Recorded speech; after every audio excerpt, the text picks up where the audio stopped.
Report کی ہیں اور ملک کی معیشت اس سے ناقابل تلافی نقصان کا شکار ہوئی. اس کے علاوہ کیا ہے؟ کیا 4 سالوں میں کوئی ایک ترقیاتی منصوبہ بنایا جس پر وہ انگلی رکھ سکیں؟ یہ توانائی کا منصوبہ بنایا، یہ موٹر وے بنائی، یہ یونیورسٹی بنائی، یہ نیا ہاسپٹل بنایا، ماں سوا یہ کہ ہر کسی کو چور ڈاکو کہا، ہر کسی کے خلاف جھوٹا مقدمہ بنایا، ملک کے افسروں کے خلاف انتقامی کارروائیاں کی، جو سی پیک جیسے منصوبوں میں اور دیگر ترقیاتی منصوبوں میں جنہوں نے لوڈ شیڈنگ ختم کرنے میں کارہائے نامہ اپنی بڑی بہترین کارکردگی کا مظاہرہ کیا. تو سوائے ایک وکٹمائزیشن کے، سوائے ایک ہیٹ بیسڈ پالیٹکس کے، آپ نے 4 سالوں میں کیا ہے؟ اور آپ کس بنیاد پہ اس حکومت کی اکنامک ایجنڈے کو ٹارگٹ کے مطابق 6 مئی تک پاکستان کا ستیہ ناش اور بیڑا غرق ہو چکا تھا. 6 مئی تک پی ٹی آئی کے مطابق پاکستان کی فوج لڑنے کے قابل نہیں تھی، اور 6 مئی تک پی ٹی آئی کے مطابق ہمارے سپہ سالار جو ہیں وہ اس منصب کے اہل نہیں تھے. لیکن 10 مئی کو کیا ثابت ہوا؟ کہ پاکستانی قوم ایک توانا قوم ہے. 10 مئی کو کیا ثابت ہوا؟ کہ پاکستان کی مسلح افواج چوکس ادارہ ہیں اور انہوں نے دشمن کا منہ توڑ جواب دیا جو تاریخ میں کبھی نہیں ہوا. 10 مئی کو کیا ثابت ہوا؟ کہ فیلڈ مارشل عاصم منیر نے اس قیادت کا مظاہرہ کیا جو دلیرانہ قیادت آج تک کسی پاکستان کے سپہ سالار کے حصے میں نہیں آ سکی. تو اگر آپ پی ٹی آئی کا بیان دیکھیں اور حقیقت دیکھیں تو آپ زمین آسمان کا فرق نظر آئے گا. اسی طرح آج ایک طرف ہندوستان اپنی شکست کے زخم چاٹ، اس کو تکلیف ہے کہ پاکستان نے کیوں اس کو شکست دی، وہ پاکستان کی مسلح افواج، وہ پاکستان کے سپہ سالار کے خلاف طوفان مچا رہا ہے. اور امریکہ میں جو دورے کی دعوت ملی ہے سپہ سالار کو، اس پہ ایک طرف ہندوستان کے میڈیا اور ہندوستان کے سیاستدانوں کو مرچیں لگی ہوئی ہیں، آگ لگی ہے. دوسری طرف کسے آگ لگی ہوئی ہے؟ پی ٹی آئی کو آگ لگی ہوئی ہے کہ وہ شرمناک مظاہرہ کہ 14 تاریخ کو وہ کالیں دے رہے ہیں کہ سپہ سالار کے امریکہ کے دورے کے خلاف آپ مظاہرہ کریں. آپ ہندوستان کی زبان بول رہے ہیں، آپ ہندوستان کے پروکسی بن رہے ہیں. آپ کو شرم آنی چاہیے. آپ کس حیثیت سے ہمارے اوپر تنقید کرتے ہیں؟ اپنے گریبان کے اندر دیکھیں. اگر آئی ایم ایف کے پروگرام کو کوئی بند کرانا چاہتا ہے، ایک ہندوستان ہے یا پھر پی ٹی آئی ہے. اگر پاکستان کی مسلح افواج کو کوئی تنقید کرنا چاہتا ہے، ایک ہندوستان ہے اور ایک پی ٹی آئی ہے. اگر ہمارے آرمی چیف کو کوئی تنقید کرنا چاہتا ہے، ایک ہندوستان ہے اور ایک پی ٹی آئی ہے. اگر ہمارے ملک کے اندر تخریب کاری کوئی کرنا چاہتا ہے، حملے کرنا چاہتا ہے، تو ایک ہندوستان ہے اور ایک پی ٹی آئی. آپ کس راستے پہ چل رہے ہیں؟ لہٰذا میں سمجھتا ہوں پاکستانی قوم اس فریب کے پردے سے نکل چکی ہے. اب آپ کی باتوں پہ کسی کو یقین نہیں ہے. لہٰذا میں اس طرف آتا ہوں کہ الحمدللہ ہم نے جو ملک سنبھالا، اس کے بعد جن اصلاحات پر عمل درآمد کیا، آہستہ آہستہ ان کے نتائج نکلنا سامنے آ رہے ہیں. آپ نے دیکھا کہ افراط زر، جیسے وزیر خزانہ نے بھی بتایا کہ 38% سے گر کے وہ تقریباً 4% پر آ چکی ہے.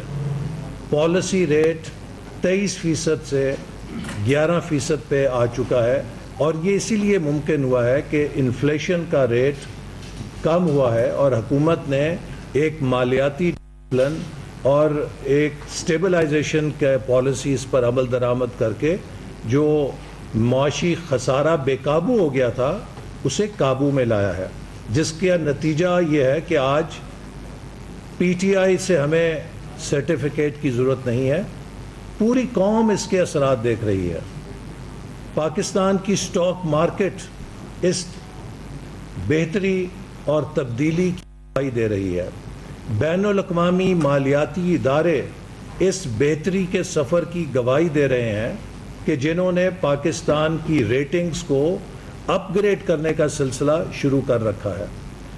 بین الاقوامی مالیاتی جریدے اسے ایک منی میریکل، ایک تقریباً معجزہ قرار دے رہے ہیں کہ اتنے کم مدت میں پاکستان نے ٹرن اراؤنڈ کیا ہے. تو پاکستان ایک ٹرن اراؤنڈ کے عمل سے گزر رہا ہے اور کامیابی سے اس سفر کو طے کر رہا ہے. اور ہمارے پیش نظر یہ ہے کہ ہم ٹھوس مضبوط بنیاد پہ ترقی کے عمل کو آگے بڑھائیں تاکہ یہ دوبارہ کریش نہ کر سکے. پاکستان ماضی میں متعدد اڑانیں کریش کر چکا ہے. اس اڑان کو کریش کرنا چانس نہیں ہے. لہٰذا حکومت بہت ہوش مندی کے ساتھ، بہت سٹیڈینس کے ساتھ اس عمل کو آگے بڑھا رہی ہے. ہم تیزی کے ساتھ نہیں بڑھنا چاہتے. ایسا نہ ہو کہ ہماری ترقی اور ہمارے وسائل کے درمیان جو لنک ہے وہ کمزور ہو جائے. پاکستان نے اگر ترقی کرنی ہے تو ہمیں اس کے لیے فسکل سپیس چاہیے، ہمیں ٹیکس ریونیوز چاہیے. اگر ہم نے ترقی کرنی ہے تو اس کے لیے ہمیں ایکسپورٹس چاہیے. یہ دو پرائمری ڈرائیورز ہیں کہ جن کے ذریعے پاکستان پائیدار ترقی حاصل کر سکتا ہے. اسی لیے اس بجٹ میں بھی آپ یہ دیکھ رہے ہیں اور گزشتہ حکومت کے سالوں میں بھی ہم نے ٹیکس ریونیو کو بڑھانے کے لیے ایف بی آر میں ریفارمز کا سلسلہ شروع کیا اور آپ نے دیکھا کہ گزشتہ سال تقریباً 29% ٹیکس ریونیو میں جو اضافہ ہوا وہ پاکستان میں ٹیکس کلیکشن کے حوالے سے ایک ریکارڈ اضافہ ہے. اور یہ ریکارڈ اضافہ آپ کو اس حوالے سے نظر آتا ہے کہ ہمارا جو اوور آل ڈیولپمنٹ آؤٹ لے ہے اگرچہ P S D P shrink کیا ہے اور اس کے لیے میں بتاؤں گا کیا وجوہات ہیں، لیکن اگر آپ جو ہمارا نیشنل ڈیولپمنٹ آؤٹ لے ہے اس کا جائزہ لیں تو وہ آپ کو پتہ لگے گا کہ اس میں قابل قدر اضافہ ہوا ہے. چونکہ صوبوں کے جو مالیاتی وسائل ہیں اس میں بے پناہ اضافہ ہوا ہے اور اس کی وجہ سے اب صوبے اپنے ڈیولپمنٹ بجٹس کو بڑھا رہے ہیں اور اس کا نتیجہ یہ ہے کہ اس سال پاکستان کا ڈیولپمنٹ آؤٹ لے 4 کھرب 224 ارب ڈالر ہے. اور اگر آپ 2023 اور 24 کو دیکھیں تو یہ نیشنل ڈیولپمنٹ آؤٹ لے 2 کھرب 832 ارب ڈالر تھا. 2 ٹریلین 832 بلین روپیز تھا. روپیز جو 2 ٹریلین 832 بلین ٹریلین روپیز تھا. تو اب یہ 2.8 ٹریلین سے اگر 4.2 ٹریلین روپیز پہ آیا ہے اٹ از 50% انکریز. ہمارا جو نیشنل ڈیولپمنٹ آؤٹ لے ہے اس میں تقریباً 50% 2 سالوں میں اضافہ ہوا ہے. اور یہ کیوں کر ہو سکا ہے؟ یہ اس وجہ سے ہوا ہے کہ ہم نے ٹیکس ریونیو میں اضافہ کیا ہے اور اس ٹیکس ریونیو کے اضافے سے جو صوبوں کو 60% حصہ جاتا ہے، صوبائی جو ریونیوز ہیں ان بے پناہ اضافہ ہوا ہے جس سے صوبائی حکومتوں کے اے ڈی پیز میں اضافہ ہوا ہے. تو لہٰذا ہمارا جو نیشنل ڈیولپمنٹ آؤٹ لے ہے وہ 4.2 ٹریلین روپیز اضافہ ہے. اور یہ اس لحاظ سے ایک خوشائند بات ہے کہ اگر آپ ہمارا 5 ایئر پلان کا فریم ورک دیکھیں تو اس میں ہم نے 5ویں سال میں 4.2 ٹریلین کی پروجیکشن کی تھی کہ ہم آخری سال میں 4.2 ٹریلین کے ڈیولپمنٹ آؤٹ لے پہ پہنچیں گے، جو کہ ہم نے اس کے دوسرے سال میں اچیو کر لیا ہے. تو اس کا مطلب یہ ہے کہ جو ہمارا 5 ایئر پلان ہے اس کا جو ہمارا فریم ورک ہے ہم اس سے بہتر چل رہے ہیں، اس سے آگے چل رہے ہیں اور انشاءاللہ آنے والے سالوں میں بھی اس سفر کو مزید بہتر کیا جائے گا. تو حکومت نے جیسے میں نے آپ سے کہا کہ آ کر کوشش کی کہ ہم ریفارمز کو بڑھائیں، ٹیکس ریفارمز کی جس کے نتائج آپ کے سامنے ہیں. اسی طرح جو توانائی کا شعبہ ہے اس کے اندر ریفارمز کی جس کے نتیجے میں آئی پی پیز کے ساتھ معاملات طے ہوئے اور جو ہمارے پاور سیکٹر ہیں اس کے ایشوز کو ایڈریس کر کے بجلی کے نرخوں میں کمی لائی گئی. اسی طرح جو سبسڈیز ہیں ان کی ریسٹرکچرنگ کی گئی اور مالیاتی نظم و ضبط یقینی بنایا گیا. جو بین الاقوامی مالیاتی ادارے ہیں ان کے ساتھ روابط کو دوبارہ بحال کیا گیا. اس میں IMF بھی ہے, ورلڈ بینک کے ساتھ ابھی 10 ایئر کنٹری پارٹنرشپ ہمارا ہوا ہے جس میں $20 ارب کی پروگرام پر دستخط ہوئے ہیں. ان سب فیصلوں کے نتیجے سے ہم آج الحمدللہ ایک سٹیڈی ریکوری پاتھ کے اوپر ہیں, اور ہمارا جو ہدف ہے وہ ایک سسٹینڈ گروتھ ہے. اور جیسے میں نے کہا کہ یہ گروتھ وہ ہو کہ جو ہمارے وسائل کے ساتھ جڑی ہو. ہم جس تیزی سے ٹیکسوں میں اضافہ کریں, جس تیزی سے ایکسپورٹس میں اضافہ کریں, اسی تیزی کے ساتھ گروتھ کریں, کیونکہ جب بھی ہم نے ماضی میں اس لنک کو کمزور کیا ہے تو ہم گروتھ کو سسٹین نہیں کر پائے اور وہ ہو جاتی ہے. تو آج الحمدللہ پاکستان اس حوالے سے ایک اپنے اڑان پاکستان کے تحت جو فریم ورک ہے, جو ہمارا روڈ میپ ہے, اس پر آگے بڑھ رہا ہے. اور آپ نے دیکھا کہ ہماری جو گروتھ ریٹ ہے 2.7% سے اب ہم اگلے سال ٹارگٹ کر رہے ہیں کہ 4.2% اسے لے کر آئیں. ہماری اسی طرح جو میکرو اکنامک سٹیبلٹی اچیو کیا, مالیاتی ڈسپلن اچیو کیا, اس کے نتیجے میں آپ دیکھیے کہ گزشتہ 3 سالوں میں پاکستان میں ریمیٹنسز $27 ارب سے بڑھ کر $37 ارب سے تجاوز کر گئی ہیں. تو یہ ایک بہت ناقابل بیان کامیابی ہے جس کا سہرا ہمارے اوورسیز پاکستانیز کو جاتا ہے. اس کے باوجود پاکستان کے اندر سے انہیں اپیل کی گئی کہ آپ پاکستان کو دیوالیہ کرنے کے لیے ریمیٹنسز روک دیں, اور پاکستان کے اندر سے ہماری سیاسی رہنماؤں اور جماعت نے اپیلیں کی اوورسیز پاکستانیز کو کہ آپ اپنے ملک ترسیلات نہ بھیجیں. میں اوورسیز پاکستانیز کو سلوٹ کرتا ہوں کہ انہوں نے ایسی ملک دشمنی پہ مبنی کو مسترد کیا, اور گزشتہ 3 سالوں میں $10 ارب کی زیادہ ترسیلات بھیج کے پاکستان کی معیشت کو ایک آکسیجن فراہم کی, جو کہ ہمارے لیے ڈالرز کی صورت میں, زر مبادلہ کی ضرورت میں اس ریکوری پروسیس کے اندر بے حد ضروری تھی. تو یہ الحمدللہ ایک بڑی اس سال میں, ان سالوں میں ہمارے پروگراموں کی وجہ سے کامیابی ہے. اب میں اگلے ڈیولپمنٹ کے اہداف کی طرف آتا ہوں.